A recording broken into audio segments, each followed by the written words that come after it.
السلام عليكم. اليوم بتكتب جريدة نداء الوطن أنه علي مملوك وحميته لبشار الأسد وأمه لرامي مخلوف وأخويته لرامي مخلوف وكليبه لماهر الأسد متخبيين بأوتيلات الموفنبيك والفينيسيا ببيروت بحماية أمن الدولة. هذا كلام مين؟ هذا منو كلامي، هذا كلام صحيفة نداء الوطن على الموقع الإلكتروني. فأنا بدي أسأل اليوم أمن الدولة، أنتوا عم تحموا واحد مطلوب للدولة اللبنانية؟ لا، يعني في عنا دولتين بلبنان، في عنا دولتين، دولة بتقول بدها تحكم العصابات ودولة عم تحمي الجزارين. كلاب الفرقة الرابعة يلي عملوا المذابح والمجازر بالشعب السوري امبارح هربوا كلياتهم على الحدود اللبنانية ودخلتوهم. في ضابط بالأمن العام اسمه أحمد نكد قاعد عم يقبض مصاري من هذا الكلب علي مملوك. علي مملوك اللي طلع اعترف بلسانه لميشيل سماحة لعنة الله عليهم اثنيناتهم انه هن اللي عملوا تفجيرات التقوى بالسلام، وهو اللي كان عم يدخل العبوات الناسفة 55 عبوة ناسفة بقسوا لعلي مملوك وبأمر من جامع من بوسينة شعبان. بتروحوا يا حيوانات يا بهيم بتحطوهم عنا ببيروت بحماية الدولة؟ لا، كتير كتير كتير. شو بيقولوا لك؟ اوعى تعملوا فتنة، اوعى تعملوا فتنة. عم تحموا هضال العرصات بفنادق بيروت وعاملين لهم خدمة VIP؟ لا، وحاجزين لهم طيارات بدهم يهربوهم بالمطار. كنت هربوهم من المطار يا اخوانا يا كلاب يا صرامي؟ لا، هذا الموضوع ما بينسكت عنه، ما بينسكت عنه ابدا.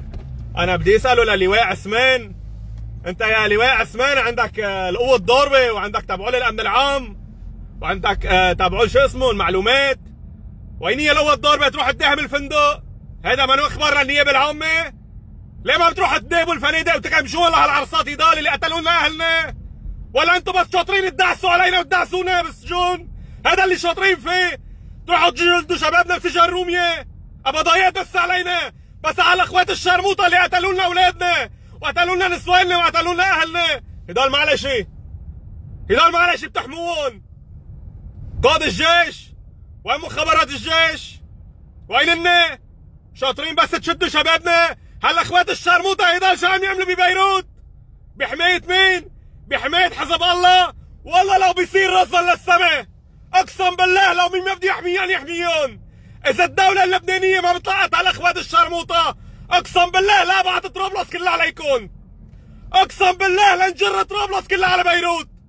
اقسم بالله لخلي كل شيء في مسلحين بطرابلس ينزلوا يداهموا هالفنادق.